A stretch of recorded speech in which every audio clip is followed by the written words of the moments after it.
Dear friends, as we are celebrating the second Sunday of Lent, we have this wonderful, beautiful episode from the life of Christ for our meditation.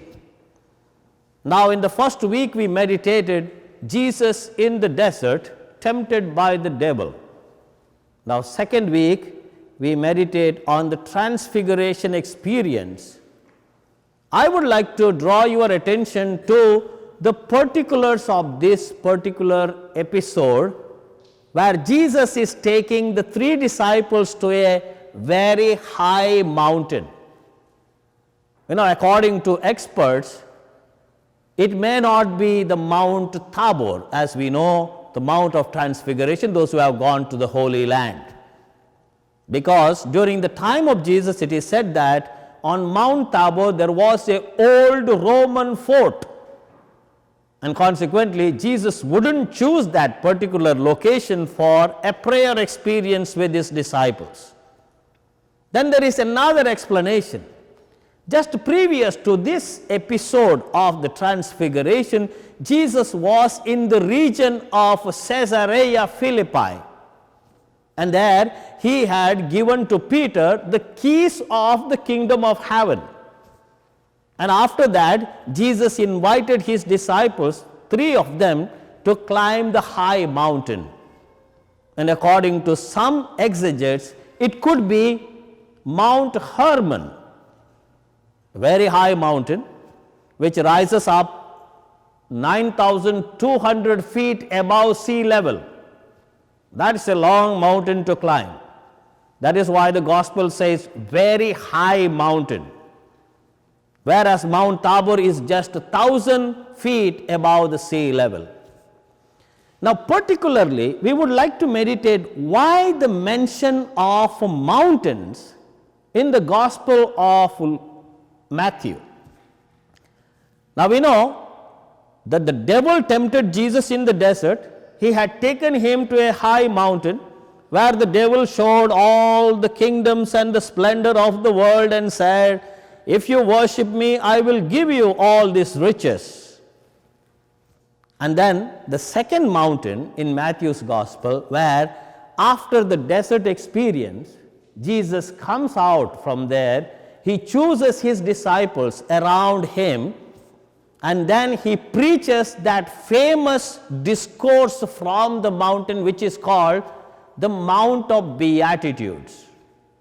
Now we find the third mountain here is the Mount of the Transfiguration. Now, continuous journey of the mountains. Jesus died on Mount Calvary. And in Matthew's Gospel, precisely the last mountain that appears when Jesus ascended up into heaven. That was from a mountain. So, precisely we find some 5 mountains, other locations that are important. Why importance to mountains? Now, in the Old Testament we find all these great personalities encountered God on mountains. The first instance we find when Moses found God's presence in the burning bush, it was on a mountain. Moses got the 10 commandments from Mount Sinai. Elijah, who was on Mount Carmel, who escapes from the hands of Queen Jezebel and runs to Mount Horeb. He hides in a cave. So these personalities, 2 personalities of the Old Testament appeared in today's episode. Moses and Elijah, they encountered God on mountain. Now when we look at the prophet Isaiah, he invites his people to climb the mountain of the Lord. And what does he say? Chapter 2, verse 3, in the book of Isaiah, he says, "Let us go up to the mountain of the Lord, to the house of the God of Jacob, that he may teach us his ways and we may walk in his paths."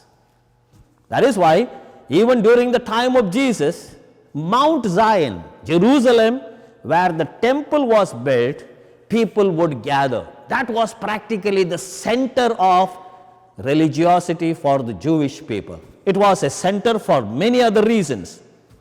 But then it was precisely very important mountain for the people of Israel. Dear friends, now why Jesus appeared there with that splendor along with Moses and Elijah? It is simply, it's a kind of synthesis of the Old and the New Testament. Now on Mount of the Transfiguration, we find Moses and Elijah, Moses who gave the law, the Pentateuch, Elijah who is considered to be the most important prophet in the Old Testament, and that is why when they saw John the Baptist and Jesus, they thought Elijah has come back. Or they were asking when Elijah is going to come. Jesus replied, Elijah has already come. Now what is the meaning of this? We find here the synthesis of both Old and New Testament on this mountain. Why Old and New Testament? Moses and Elijah, important personalities from the Old Testament. Jesus is the center of the history of salvation, and the new church that would be formed in the person of Peter, John and James. The new church. That's why Old and the New Testament meeting on the Mount of Transfiguration. I would like to bring that experience to our everyday life. Now, mountaintop experience. What is that?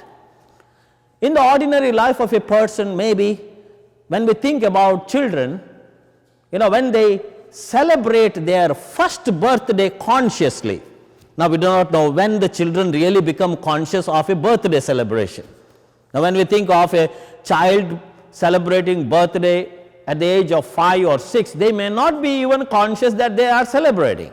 But when they become really conscious of celebrating their birthday, that is the mountaintop experience for them. When they cut the cake, when people wish, they feel nice. Or the first Holy Communion, or receiving of confirmation, or in my case, for me the greatest mountaintop experience was to receive my ordination. And for you, it could be marriage, wedding, a good job, raise in salary, a fantastic offer, you become an important person in a company. That is a mountaintop experience. Dear friends, mountaintop experiences are needed in our life so that we have that inner strength. But then we need to come down from the mountain one day or the other. We cannot always remain on the top of the mountain. Now, as it is said by one young lady who got married and went for her honeymoon, she comes back and then she reports to her co-workers in the company where she was working, well, I got married, the honeymoon is over, now I am really getting into my married life. Now, getting into married life, honeymoon is over, wedding is over. That's what happened to Peter. You know what happened to Peter? When he saw that splendor and dazzling white clothing of Jesus, what did he utter? He uttered some words, perhaps he was not even meaning. He said, Lord, let me build 3 booths, one for you, one for Elijah, one for Moses. He did not even have material to build the booths, but he was just talking and talking. It is something like, on the wedding day, I have heard people saying to one another, oh, you are my everything. Without you, my life is useless. How can I live without you? You are my whole, you are my life, you are my everything. But after 50 years, oh, I can live without her. Oh, I can do great many things without him. Oh, I can live alone. Peter's words, let me build 3 booths. He was not even thinking what he was saying. But then, dear friends, mountaintop experience for us concretely, I would say, for me and for you, when we encounter the Lord in the church. Why do I say the church? When we come for Sunday Mass, it is not just fulfilling an obligation. If it is fulfilling an obligation, I would consider that is not the right motive. For me, coming to the church for Sunday Eucharistic celebration is to be filled with the power of the Holy Spirit. It is a transfiguration experience for me and for all of us. Why church? Now, people in the Old Testament went to the temple, that is Mount Zion. People in the New Testament, they come to the church because that is the Mount Zion. Where was the altar? In the temple. In the highest place on Mount Zion, that is Jerusalem, was the temple, and sacrifice was offered on the altar. Today for us, the transfiguration is the transubstantiation of the species that we are offering here.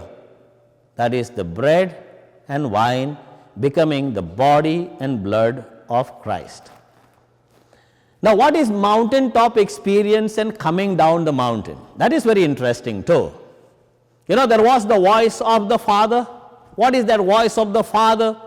When they were practically in fear, there was the voice of the Father. This is my beloved Son, listen to him. Dear friends, in the person of Jesus, everything is given to us. According to St. John of the Cross, a mystic writer of the Carmelite order, he says, in Jesus Christ, the Heavenly Father has revealed everything and he has nothing more to reveal. That is what St. John of the Cross says. For us, we don't need the Old Testament or the prophets. What we need is the person of Jesus, the complete revelation of the Father. And that's why Jesus said to Philip, the one who sees me, Philip, has seen the Father. When we look at Jesus, we see the Father. Now, how can we bring it to our daily life experience? Dear friends, mountaintop experiences must lead us to come down from the mountain. That is why when the disciples were afraid, Jesus touches them and says, do not be afraid. Do not be afraid to come down from the mountain. Now our excitements, our prayer, our great experiences must help us to get that inner strength to lead our daily life. Now when I go home for my holidays, I am praised by my brothers and sisters. And what do they say to me? Especially one particular sister and one particular brother. And what do they tell me? You are a lucky guy. And I say, why I am a lucky guy? They say, you can travel all over the world. You are alone. Then I say, why? You too are lucky. You have your husband. You have your wife. You have your children. You know what they reply to me? That is boring. Is it really boring, dear friends? It isn't boring. We should never think that one who is alone can have the exciting experience of traveling all over the world, can have all the happiness in the world. That is not true. For us, the real life, dear friends, it is coming down the mountain. The mountaintop experience must always lead us to come to the realities of life. What is the reality of life? For my brothers and sisters and for many of you, coming to the ordinariness of life is my home, my children, cleaning home, washing clothes, ironing clothes, cleaning washroom, cleaning the kitchen, cooking food, embracing the one who does not like to be embraced, kissing the one who does not want to be kissed, having a wonderful relationship of understanding, compassion, forgiveness. That is coming down the mountain. From where do you get that strength? You get that strength in the transfiguration of the Lord. Dear friends, when we consider our Sunday Eucharistic celebration, we have many other occasions. This morning someone told me that when he had gone to the Holy Land, he had an exciting, wonderful time. Then I said, how that experience helped you when you came back home? He said, my religiosity, my understanding of faith has grown because I went to Holy Land. Many of you have gone to Lourdes, Fatima, Guadalupe, Holy Land. All these are moments of the experience of transfiguration. They must help us to have that inner strength to do our daily works ordinarily. That is coming down the mountain. Dear friends, when the disciples came down from the mountain, what Jesus said? Do not speak about this vision until I am raised from the dead. That means Jesus was going to Jerusalem to another mountain. And what was that? The Mount of the Crucifixion. And then he would go to another mountain, the mountain of the Ascension. For us also, there will be a mountain of Calvary. Once we have that mountaintop experience, dear friends, we need to come down to the ordinariness of life. That will certainly lead us to Mount Calvary, whether you like it or not. We all get old, we never get young. And there will be moments where we will have to suffer alone. That is our crucifixion. And what is the mountain of the ascension of our blessed Lord? Our holy death. We will be ascended up into heaven. That is the meaning that Jesus gives us precisely here on the Mount of the Transfiguration. Therefore, dear friends, as we are meditating on this beautiful episode of the Transfiguration, I would like to give you one concrete suggestion. You know, just on Friday, I was in the Our Lady of Mercy Church giving the listeners, you know, there was a seminar on prayer. And I told them during Lenten season, we have to fast, we have to pray, we have to do the Stations of the Cross, alms giving and so on. But I said to them, one thing you must keep in mind. What is Lenten season? Is it giving up something? Is it sacrificing something? Or it is the inner transformation that must happen in our life? Now we give up so many things during Lenten season. What is that? We give up wine. Some people give up going to casino. Some people give up smoking. Some people give up eating meat. That's all right. But that may not be all right too.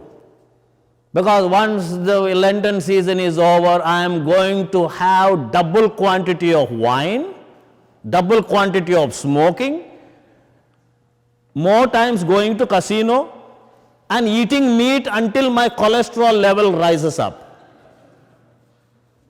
That is not Lenten season. You know what I recommended to them? This is what I recommend to myself.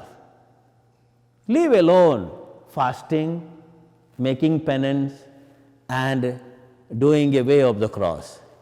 If you can try to overcome one particular weakness or defect you have and never get back to that after Lenten season, you are already transformed. That will give you good health. That will give you real power. That means you are conquering yourself. You are not going to get back to that particular evil. That is real transformation, dear friends. For me, giving up wine, giving up meat, or doing a Stations of the Cross all Fridays.